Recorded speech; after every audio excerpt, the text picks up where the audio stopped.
నమస్కారం, మీరు చూస్తున్నది TG24 టీవీ. నేను సుమలత. ముందుగా బులెటిన్లోని ముఖ్యాంశాలు. విద్య ద్వారానే సమాజ అభివృద్ధి సాధ్యం. Professor doctor Kasim. అంబేద్కర్ ఆశయాలతో సమాజ అభివృద్ధి సాధ్యం. చిలక ప్రవీణ్.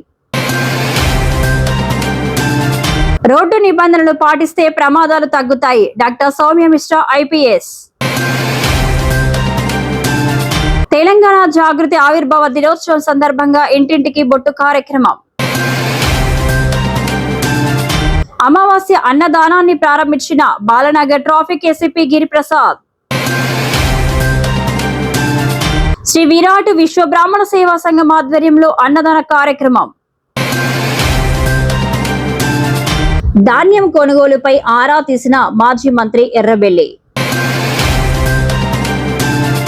బీజేపీ చర్యలు ప్రజాస్వామ్యంపై దాడిలా ఉన్నాయి. చనగాని దయాకర్. హనుమకొండ జిల్లా ధర్మసాగర్ మండలం ఎల్కుర్తి గ్రామంలో సామాజిక మార్పు దిశగా జ్ఞానం, న్యాయం, మార్గదర్శి అంబేద్కర్ స్వాభిమానానికి ప్రతీకగా అంబేద్కర్ విగ్రహ ప్రతిష్ట మహోత్సవ కార్యక్రమాన్ని ఘనంగా నిర్వహించారు. ఈ కార్యక్రమాన్ని అంబేద్కర్ విగ్రహ కమిటీ అధ్యక్షుడు కొలిపాక జయరాజ్ ఆధ్వర్యంలో నిర్వహించారు. విగ్రహదాతగా గ్రామ సర్పంచ్ నరిశెట్టి సుధాకర్, తల ప్రదాత కొలిపాక ప్రశాంత్ తో కలిసి అంబేద్కర్ విగ్రహాన్ని ఆవిష్కరించారు. ఈ కార్యక్రమానికి ముఖ్య అతిథిగా హాజరైన Osmania university arts and science college professor doctor Kasim మాట్లాడుతూ అంబేద్కర్ అందరివాడని, విద్య ద్వారా సాధించిన విజయాలను, సమాజానికి ఆయన చేసిన అపార సేవలను గుర్తు చేశారు. అమెరికా వెళ్ళాడు చదువుకోవడానికి. మీ పిల్లలు ఎవరైనా హైదరాబాద్ కో లేకపోతే వరంగల్ కో చదువుకోవడానికి వెళ్ళి ఉంటారు. అమెరికా వెళ్ళిన వాళ్ళు ఉన్నారో లేదో నాకు తెలియదు. కానీ 110 సంవత్సరాల కిందట అంబేద్కర్ అమెరికా వెళ్ళాడు. అమెరికా వెళ్ళిన తర్వాత చదువుకుంటూ ఉన్నాడు. చదువుకుంటూ ఉన్నప్పుడు ఆయనకు తినడానికి తిండి లేదు. తినడానికి తిండి లేకపోతే ఏం చేయాలి? డబ్బులు ఎవరు ఇస్తారు? అమెరికాలో ఊరు కాని ఊరు, దేశం కాని దేశం, పైసలు ఎవరు ఇస్తారు? అన్నం ఎవరు పెడతారు? ఎవరు పెట్టలేరు. అప్పుడు వాళ్ళ భార్యకు ఒక లెటర్ రాశాడు. ఆ భార్యకు లెటర్ రాసి, నీ దగ్గర ఏమైనా ఒక 100 రూపాయలు 200 రూపాయలు ఉంటే ఆ డబ్బుల్ని పంపించు. ఎందుకంటే నేను చదివే చదువు ఆగిపోతుందేమని ఒక భయం ఉంది నాకు. చదువు ఆగిపోతే నాకు భయం. అంటే నేను తిండి లేక చనిపోతానో, లేకపోతే చదువు ఆగిపోతే నాకు ఉద్యోగం రాదనో కాదు. నేను చదవకుండా ఆపేస్తే నా చదువు మధ్యలో మార్పు తీసుకురావాలని, నేను చదువు చదువుతున్నా కనుక వాళ్ళ జీవితాల్లో మార్పు తీసుకురావడం ఆగిపోతుంది కనుక నువ్వు డబ్బులు పంపించు అని అడిగాడు. ఇంతకుముందు రాజన్న చెప్పాడు కదా, డబ్బులు పంపించమని లేఖ రాశాడు, లెటర్ రాశాడు. కానీ ఆమె దగ్గర డబ్బులు లేవు. డబ్బులు లేకపోగా తన పిల్లలు, ఒక బిడ్డ అనారోగ్యం పాలై హాస్పిటల్ తీసుకెళ్ళాలి, హాస్పిటల్లో డాక్టర్ చూపెట్టాలి. ఆ రోజు ఈ రోజు రాజన్న పసిపిల్లల డాక్టర్ ఉన్నాడు. హనుమకొండ జిల్లా ధర్మసాగర్ మండలం ఎల్కుర్తి గ్రామంలో సామాజిక మార్పు దిశగా జ్ఞానం, న్యాయం, మార్గదర్శి అంబేద్కర్ స్వాభిమానానికి ప్రతీకగా అంబేద్కర్ విగ్రహ ప్రతిష్ట మహోత్సవ కార్యక్రమాన్ని ఘనంగా నిర్వహించారు. ఈ కార్యక్రమాన్ని అంబేద్కర్ విగ్రహ కమిటీ అధ్యక్షుడు కొలిపాక జయరాజ్ ఆధ్వర్యంలో నిర్వహించారు. విగ్రహదాతగా గ్రామ సర్పంచ్ నరిశెట్టి సుధాకర్, స్థల ప్రదాత కొలిపాక ప్రకాశంతో కలిసి అంబేద్కర్ విగ్రహాన్ని ఆవిష్కరించారు. గ్రామ ప్రజలు పెద్ద సంఖ్యలో పాల్గొని మహానీయునికి నివాళులర్పించారు. ఈ కార్యక్రమానికి ముఖ్య అతిథిగా హాజరైన చిలక ప్రవీణ్ మాట్లాడుతూ రాజ్యాంగ నిర్మాత డాక్టర్ బిఆర్ అంబేద్కర్ చరిత్రలో చిరస్థాయిగా నిలిచిన మహానీయుడని పేర్కొన్నారు. సమాజంలో అసమానతలు, వర్గవర్ణ భేదాలను తొలగించి బడుగు బలహీన వర్గాల హక్కుల సాధన కోసం నిరంతరం పోరాడిన మహోన్నత నాయకుడు అంబేద్కర్ అని తెలిపారు. అంబేద్కర్ ఆశయాలను పాటిస్తూ విద్య, న్యాయం, సమానత్వం సాధనలో ప్రతి ఒక్కరూ ముందుకు సాగాలని, సమాజ అభివృద్ధికి కృషి చేయాలని ఆయన పిలుపునిచ్చారు. ప్రపంచంలో నల్ల జాతీయుని తెల్ల జాతీయుడు చేసుకున్నాడు. తెల్ల జాతి ప్రజలను నల్ల జాతి ప్రజలు వివాహం చేసుకున్నారు. కానీ భారతదేశంలో ఒక మాదిగ వారినే చేసుకోవాలి, ఒక మాలవారినే చేసుకోవాలి, లేకపోతే ఒక డక్కలి వారినే చేసుకోవాలనే ఈ స్ట్రక్చర్ ని మనువాద సంస్కృతి అత్యంత బలంగా భారతదేశంలో పునాదులు వేసింది. ఆ పునాదులను బద్దలు కొట్టడానికి కుల వివక్ష ఇక్కడ ఉన్నది కాబట్టి కుల నిర్మూలన కావాలని మన సిఐ గారు రమేష్ అన్న సూచించింది. ఇక 2 నిమిషాలు మాట్లాడతా, మీరు ఆకలి ఇంకా అద్భుతమైన మెసేజ్ కూడా ఇస్తారు. అన్న రాకపోతే నిజంగా మీ మెదళ్ళను అన్నింటినీ మిక్సీలో వేసి ఒక మొత్తం అగ్నిగోళం లాగా నింపి పంపేటోని, ఆ పని చేసి పంపేటోని. అయితే ఇక్కడ మనము కుల వివక్ష పోదా? భారతదేశంలో కుల వివక్ష పోదు. భారత భూభాగం ఉన్నన్ని రోజులు ఉంటుంది, భారత ప్రజలు ఉన్నన్ని రోజులు ఉంటారు. కుల వివక్ష పోదు. ఇక్కడ కులం నాశనం కాదు, ఇక్కడ కులం చంపబడదు. ఇది విద్యావంతులుగా ముందు మీరు తెలుసుకోవాలి. కానీ కులాన్ని మనం దాటాలి. ఎట్లా దాటాలి? చదువు ద్వారా దాటాలి. ఏ విధంగా దాటాలి? అంబేద్కర్ లాగా దాటాలి. ఎట్లా? అంబేద్కర్ లాగా చదవాలి, అంబేద్కర్ లాగా బతకాలి, అంబేద్కర్ లాగా ఎదగాలి. అప్పుడు మాత్రమే మనం కులాన్ని దాటగలం, లేకపోతే మనం కులాన్ని దాటలేం. ఈ ప్రపంచంలో వివక్ష మీద కొట్లాడిన మహానుభావుల్లో మార్టిన్ లూథర్ కింగ్ నల్ల జాతి ప్రజల కోసం కొట్లాడితే, బాబాసాహెబ్ అంబేద్కర్ గారు ఇప్పుడున్న 29 కోట్ల దళితుల గురించి భారతదేశంలో కొట్లాడిండు. అప్పుడు 19 కోట్ల వరకు ఉండే ఆ దళితుల కోసం కొట్లాడిండు. అయితే ఇక్కడ మనకు చెప్పేది చాలా మంది, కొంతమంది చెప్పేది ఏంటంటే బాబాసాహెబ్ అంబేద్కర్ ఒక దళితుల కోసమే కొట్లాడిండు, ఒక దళితుల కోసమే చేసిండు. మరి మా ఇంట్లో ఏమన్నా నేనే? తెలంగాణ రాష్ట్ర ప్రభుత్వం ప్రతిష్టాత్మకంగా చేపడుతున్న రోడ్డు భద్రతా కార్యక్రమంలో భాగంగా అరేవ్ అలేవు అవగాహన కార్యక్రమాన్ని ఘనంగా నిర్వహించారు. ఈ కార్యక్రమానికి రాష్ట్ర జైళ్ల శాఖ IG doctor Soumya Mishra IPS ముఖ్య అతిథిగా హాజరయ్యారు. కల్నల్ సంతోష్ బాబు చౌరస్తా నుంచి రోడ్డు భద్రతా ర్యాలీని ప్రారంభించారు. అనంతరం రాయన్గూడెం గ్రామం యూ టర్న్ వద్ద ఉన్న బ్లాక్ స్పాట్లను పరిశీలించారు. అలాగే పిల్లలమర్రి ఆర్చ్ నుంచి 7 స్టార్ హోటల్ కు వెళ్లే దారిలో గల రుద్రంగి కన్వెన్షన్ ఫంక్షన్ హాల్లో ప్రజలకు రోడ్డు భద్రతపై అవగాహన కార్యక్రమాన్ని నిర్వహించారు. ఈ కార్యక్రమంలో భాగంగా చిన్నారులు నృత్య ప్రదర్శనలు ఇచ్చి ఆకట్టుకోగా పోలీస్ కళా బృందం రోడ్డు భద్రతపై నాటికను ప్రదర్శించి ప్రజలకు అవగాహన కల్పించింది. రోడ్డు నిబంధనలు పాటించడం ద్వారా ప్రమాదాలను నివారించవచ్చని అధికారులు ప్రజలకు సూచించారు. ఈ కార్యక్రమంలో కోదాడ ఎమ్మెల్యే ఉత్తమ్ పద్మావతి, జిల్లా కలెక్టర్, జిల్లా ఎస్పీ, ఇతర ప్రజాప్రతినిధులు, పాఠశాల విద్యార్థులు, అంగన్వాడీ టీచర్లు, ఆయాలు, జిల్లా అధికారులు తదితరులు పాల్గొన్నారు. తెలంగాణ ప్రభుత్వం ప్రతిష్టాత్మకంగా ప్రవేశపెట్టిన ప్రజాపాలన ప్రగతి ప్రణాళికలో భాగంగా ఈ అరైవ్ అలైవ్ వారోత్సవం మనం జరుపుకుంటున్నాం.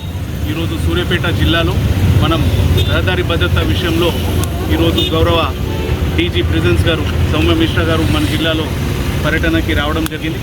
వాళ్ళ ఆధ్వర్యంలో ఇక్కడ మనం రాయనగూడెం చౌరస్తా దగ్గర ఎక్కడైతే బ్లాక్ స్పాట్ ఐడెంటిఫికేషన్ చేయడం జరిగిందో అక్కడ సైన్ బోర్డ్స్ మేడం చేతి మీదుగా ఈరోజు ఇనాగ్రేట్ చేయడం జరిగింది. అదేవిధంగా ఇక్కడ మనం ఒక bike rally, helmet bike rally నిర్వహిస్తూ ప్రజలకి ప్రత్యేకంగా హెల్మెట్ వేసుకోవాలి, సీట్ బెల్ట్స్ వేసుకోవాలి, వాటి గురించి అవగాహన కల్పించడం జరుగుతూ ఉన్నది. మేడం గారి ఆధ్వర్యంలో ఈరోజు వివిధ ప్రోగ్రాంలు నిర్వహిస్తూ సూర్యాపేట జిల్లాలో అరైవ్ అలైవ్ ప్రోగ్రాం గురించి మనం అవగాహన కల్పిస్తాం. మేడ్చల్ జిల్లా కుత్బుల్లాపూర్ నియోజకవర్గం నిజాంపేట సర్కిల్ ప్రగతి నగర్ పరిధిలోని సాయి నగర్ లో తెలంగాణ జాగృతి పార్టీ ఆవిర్భావ దినోత్సవం సందర్భంగా ఇంటింటికి బొట్టు కార్యక్రమం తెలంగాణ జాగృతి 21వ డివిజన్ అధ్యక్షురాలు ఇంద్రాల లక్ష్మి ఆధ్వర్యంలో బొట్టు కార్యక్రమం నిర్వహించడం జరిగింది. ఈ కార్యక్రమానికి ముఖ్య అతిథిగా తెలంగాణ జాగృతి అధికార ప్రతినిధి పడాల మనోజ వచ్చి బొట్టు కార్యక్రమంలో పాల్గొనడం జరిగింది. ఈ కార్యక్రమంలో మాట్లాడుతూ తెలంగాణ జాగృతి రాజకీయ పార్టీ ఈ నెల 25వ తారీఖు ఆవిర్భావ దినోత్సవం సందర్భంగా ఇంటింటికి బొట్టు కార్యక్రమం నిర్వహించారు. ఈ కార్యక్రమంలో పాల్గొన్నవారు తెలంగాణ జాగృతి అధికార ప్రతినిధి పడాల మనోజ, తెలంగాణ జాగృతి అధ్యక్షురాలు ఇంద్రాల లక్ష్మి, స్రవంతి, తెలంగాణ జాగృతి సీనియర్ నాయకురాలు ఐలి కవిత, మణిమ్మ, జయమ్మ, మీనా, శాంత, వీరమణి, సోని, లక్ష్మి, మంచు, సౌందర్య, కాలనీ వాసులు తదితరులు పాల్గొన్నారు. మీరందరూ సపోర్ట్ చేయండి మనం ఆడబిడ్డలుగా, ఎందుకంటే అమ్మకే తెలుస్తుంది మన బాధ, మన కష్టం ఏందో మనకే తెలుస్తుంది. మగవాళ్ళకు ఆడవాళ్ళ కష్టాలు తెలియదు. కాబట్టి ఒక ఆడబిడ్డ రేపు ముఖ్యమంత్రి అయితే, రేపు ఒక ఆడబిడ్డ పార్టీ పెడితే మనకు మహిళలకు భద్రత పెరుగుతుంది, మన మహిళల బాధలు తీరుతాయి, మన కష్టాలు తీరుతాయి అని అనుకుంటున్నాం. కాబట్టి మీరు ఆ రోజు రండి. అక్క మన మహిళల కోసం ఏం చేస్తామని చెప్తుందో వినండి.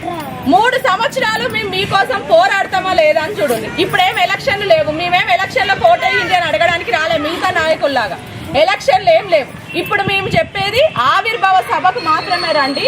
ఆ రోజు వినుంది కవితకి ఏం చెప్తుందో.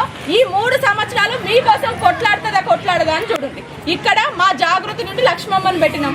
మీ సమస్యలు ఏమున్నా ఆమె చెప్పినప్పుడు నా దగ్గరకు వచ్చినప్పుడు నేను కవిత గారి దగ్గరికి తీసుకెళ్తా. ఆమె తప్పకుండా పోరాడి మీ సమస్యలను పరిష్కారం చేస్తుంది. అమావాస్య సందర్భంగా ఫతే నగర్ కు చెందిన టీమ్ 8 సోషల్ ట్రస్ట్ సభ్యుల ఆధ్వర్యంలో బాలనగర్ నర్సాపూర్ చౌరస్తాలో ఏర్పాటు చేసిన అన్నదాన కార్యక్రమానికి బాలనగర్ ట్రాఫిక్ ఏసీపీ గిరిప్రసాద్ ముఖ్య అతిథిగా హాజరై traffic CI Srinivas, traffic SI Bhanuprasad, RNC hospital doctor Harinath తో కలిసి అన్నదాన కార్యక్రమాన్ని ప్రారంభించారు. ఈ సందర్భంగా వారు మాట్లాడుతూ గత కొన్ని సంవత్సరాలుగా టీమ్ 8 సోషల్ ట్రస్ట్ సభ్యులు హైదరాబాదులోని పలు ప్రాంతాల్లో వేల మందికి అన్నదాన కార్యక్రమం నిర్వహించడం గొప్ప విషయమని, అన్నదానం చేయడం అంటే ఏదో పప్పు సాంబార్తో కాకుండా పెళ్లిలలో పెట్టేటువంటి విందు భోజనం పెట్టడం చాలా గొప్ప విషయమన్నారు. ఇలాంటి సేవా కార్యక్రమాలు చేస్తున్న వీరికి సహకరిస్తున్న వారికి దేవుడు ఆశీస్సులు ఉండాలని అన్నారు.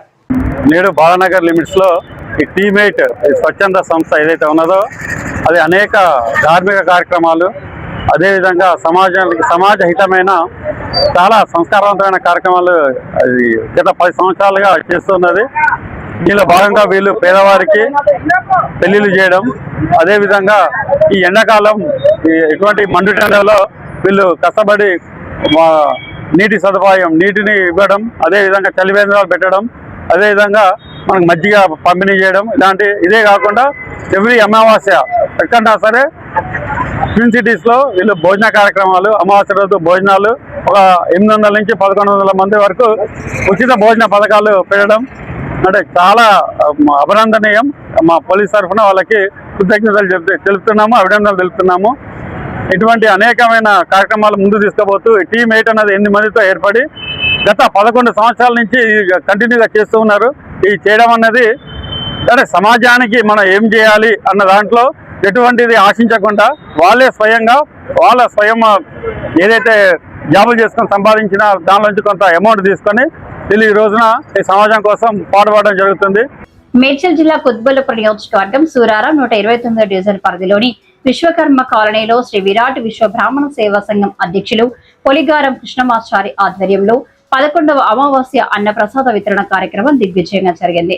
ఈ అమావాస్య అన్నదాన కార్యక్రమం శ్రీ విరాట్ విశ్వ బ్రాహ్మణ సేవా సంఘం అధ్యక్షులు పొలిగారం కృష్ణమాచారి ఆధ్వర్యంలో అన్నదాన కార్యక్రమం నిర్వహించడం జరిగింది. ఈ కార్యక్రమంలో మాట్లాడుతూ అమావాస్యకు అన్నదాన కార్యక్రమం చేయటం మాకు చాలా సంతోషంగా ఉందని అన్నారు. ఈ కార్యక్రమంలో పాల్గొన్న వారు colony president K Srinivasareddy, colony general secretary Sadanandam, ఈ కార్యక్రమంలో కుల బంధువులు ఏవి శేషాచారి, శ్రీనివాసాచారి, కిరణ్ కుమార్, రామాచారి, పెంటాచారి, ఆర్కే దత్తు, సందీప్ చారి, యాదగిరిచారి, మహిళా మణులు, కాలనీ వాసులు తదితరులు పాల్గొన్నారు. సోదరి మణులకు, పుర ప్రజలకు అందరికీ నా యొక్క నమస్కారములు. మన విశ్వ బ్రాహ్మణ సేవా సంఘం తరఫున ఇక్కడ విగ్రహ ఆవిష్కరణ చేసి ఇప్పుడు 11 నెలలు అవుతుంది. మరొక సంవత్సరంలో మనము మొదటి వార్షికోత్సవం కూడా ఘనంగా జరుపుకోవాలని అనుకుంటున్నాము. దీనికి అందరూ సహకరించి సేవాభావంతో అందరూ ఏకమై గ్రాండ్గా చేసుకుంటే చాలా సంతోషమని కోరుతున్నాను. అందరూ సహకరిస్తారని మరీ కోరుకుంటున్నాను. ఈరోజు అమావాస్య కాబట్టి ప్రతి అమావాస్యకు మనము తూచ తప్పకుండా కరెక్ట్ ఎన్ని అవంతరాలు ఏర్పడినా సరే మనము భోజనానికి అన్న ప్రసాద వితరణ కార్యక్రమం చేస్తున్నాము. అన్నదాన కార్యక్రమము జరుగుతుంది.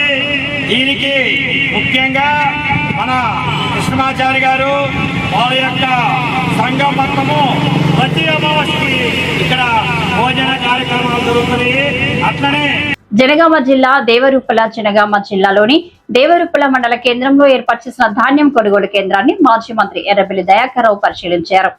ఈ సందర్భంగా అక్కడ ఉన్న రైతులతో మాట్లాడి వారి సమస్యలను తెలుసుకున్నారు. ధాన్యం కొనుగోలు ఎలా జరుగుతుందని, ఎలాంటి ఇబ్బందులు ఉన్నాయా అని రైతులను అడిగి వివరాలు తెలుసుకున్నారు. రైతులు మాట్లాడుతూ ధాన్యం కొనుగోలు ప్రక్రియ ఇంకా ప్రారంభం కాలేదని, కేంద్రంలో వడ్లు ఆరబోసి 10 రోజులైనప్పటికీ అధికారులు ఎవరూ కొనుగోలు చేయడం లేదని ఎర్రబెల్లి దృష్టికి తీసుకొచ్చారు. దీంతో వెంటనే జిల్లా కలెక్టర్ సందీప్ కుమార్ జాతో ఫోన్లో మాట్లాడి కొనుగోలు ప్రక్రియను తక్షణమే ప్రారంభించాలని కోరారు. రైతన్నలు పండించిన ధాన్యాన్ని వెంటనే తరలించేందుకు లారీలు మరియు అవసరమైన మౌలిక వసతులు కల్పించాలని ఆయన సూచించారు. దీనికి కలెక్టర్ సానుకూలంగా స్పందించి ఈ రోజే దేవరూపల మండలంలోని ధాన్యం కొనుగోలు కేంద్రాల్లో కొనుగోలు ప్రక్రియ ప్రారంభిస్తామని హామీ ఇచ్చినట్లు తెలిపారు. ఈ పరిశీలనలో దేవరూపల మండల బీఆర్ఎస్ పార్టీ నాయకులు, గ్రామ రైతులు మరియు ఇతరులు పాల్గొన్నారు.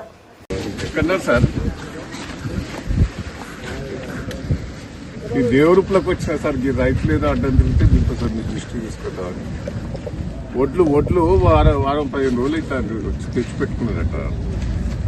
కాంటా చేయలేదు, వాళ్ళకి బస్తాలు చేయలేదు, ఏది చేయలేదు. దేవురుప్ల ప్రాపరే సార్, ప్రాపరే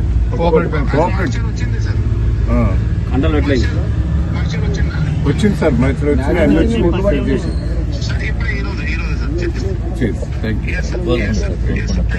కోల్కొండ ఎన్నట్టే ఆగింది సార్.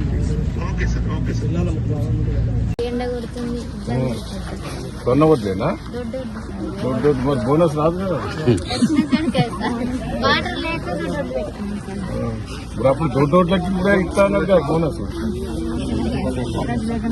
రైతు బంధు పడ్డదా పడలేదా?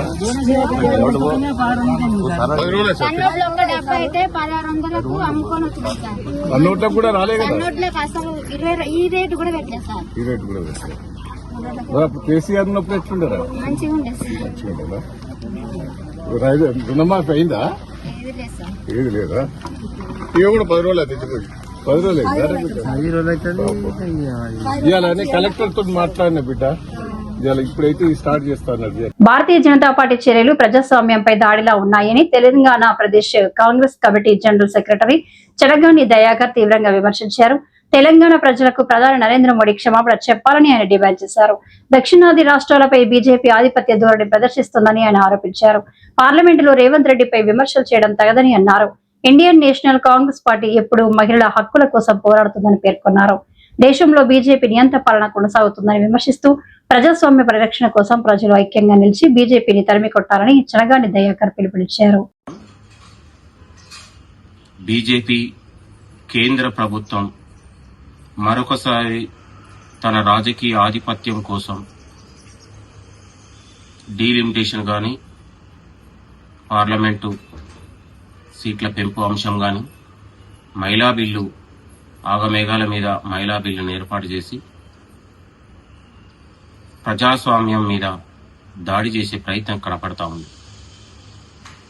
2023లోనే కాంగ్రెస్, ఏఐసిసి మహిళా బిల్లు కోసం డిమాండ్ చేసినటువంటి, కానీ ఆనాడు నిర్లక్ష్యం చేసి రాజకీయ ప్రయోజనాల కోసం దేశ ఆధిపత్య రాజకీయాలు చేస్తూ బీజేపీ దక్షిణాది రాష్ట్రాలకు రాజకీయ ఉనికి లేకుండా చేసే ప్రయత్నం ఈరోజు పెడుతున్నటువంటి బిల్లు అంశం కానీ, డీలిమిటేషన్ అంశం కానీ, ప్రతిపక్షాల కనీసం విజ్ఞప్తి కానీ సూచనలు కానీ పట్టించుకోకుండా నిరంకుశగా, నియంతగా బీజేపీ ఈరోజు వ్యవహరిస్తూ ఉన్నారు. దక్షిణాది రాష్ట్రాలకు జరుగుతున్న అన్యాయం పైన ముఖ్యమంత్రి రేవంత్ రెడ్డి గారు మాట్లాడితే ముఖ్యమంత్రి గారి పైన నిండు పార్లమెంట్లో తెలంగాణ రాష్ట్ర అస్తిత్వాన్ని, ఆత్మగౌరవాన్ని, రాష్ట్ర ఏర్పాటుని కించపరిచినటువంటి బీజేపీ తెలంగాణ రాష్ట్ర ప్రజల మనోభావాలను కించపరిచి దెబ్బతీసే ప్రయత్నం చేసింది. దీనికి బీజేపీ ముమ్మాటికి జవాబు ఇవ్వాల్సిందే. తెలంగాణ రాష్ట్ర ప్రజలకు బీజేపీ క్షమాపణ చెప్పాలని కూడా డిమాండ్ చేస్తా ఉన్నాం.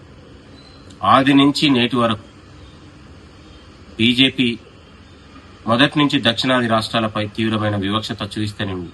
విద్య కావచ్చు, ఉద్యోగాలు కావచ్చు, ఆర్థిక వనరుల అంశంలో కావచ్చు, కేంద్ర నిధుల అంశంలో కావచ్చు, ముమ్మాటికి తీవ్రమైన వివక్షతను చూపిస్తూనే దక్షిణాది రాష్ట్రాలలో బీజేపీ కావాలని కుట్ర చేసే ప్రయత్నం కనపడతా ఉంది. నేను అంటా ఉన్నాను, ఇవాళ ఒకవైపు పార్లమెంట్లో జనగణన చేస్తామని ప్రకటించి అది పూర్తి కాకముందే 2011 జనాభా లెక్కల ప్రకారం రాష్ట్రాల పునర్విభజన కావచ్చు, పార్లమెంట్లో సీట్ల పెంపు అనేది ఇది సరైన అంశం కాదని మేము కోరుతా ఉన్నాం. జనగణన తర్వాతనే ఇవాళ మహిళా బిల్లు అంశం కానీ, లేకపోతే పార్లమెంటు సీట్ల పెంపు అంశం కానీ ఏర్పాటు చేయాలని మేము డిమాండ్ చేస్తా ఉన్నాం. ఈరోజు రాష్ట్రాల అభిప్రాయం తీసుకోకుండా, ప్రతిపక్షాల అభిప్రాయం తీసుకోకుండా నియంతగా ఈరోజు బిల్లు ఏర్పాటు చేయడాన్ని, బిల్లు పెట్టడాన్ని, రాజ్యాంగ సవరణ చేయడాన్ని, 131 రాజ్యాంగ సవరణ చేస్తూ బిల్లు పెట్టడాన్ని మేము తీవ్రంగా వ్యతిరేకిస్తా ఉన్నాం. ఇది ముమ్మాటికి ప్రజాస్వామ్యం పైన దాడిగా, ప్రజల హక్కులను కాలరాసే విధంగా, దక్షిణాది రాష్ట్రాల గొంతు నొక్కే విధంగా, దక్షిణాది రాష్ట్రాల విద్యా ఉద్యోగాలలో ఆర్థిక రాజకీయ ప్రయోజనాలను దెబ్బతీసే విధంగా బీజేపీ కుట్రగా మేము భావిస్తా ఉన్నాం. ఏది ఏమైనా ప్రతిపక్షాల అభిప్రాయాలను, పార్టీల అభిప్రాయాలను, రాష్ట్రాల అభిప్రాయాలను, ప్రజల అభిప్రాయం తర్వాతనే పార్లమెంటు సీట్ల పెంపు గాని మహిళా బిల్లు గాని ఏర్పాటు చేయాలని మేము డిమాండ్ చేస్తూ థ్యాంక్ యూ, నమస్తే. మరిన్ని తాజా అప్డేట్స్ కోసం TG24 టీవీని చూస్తూనే ఉండండి.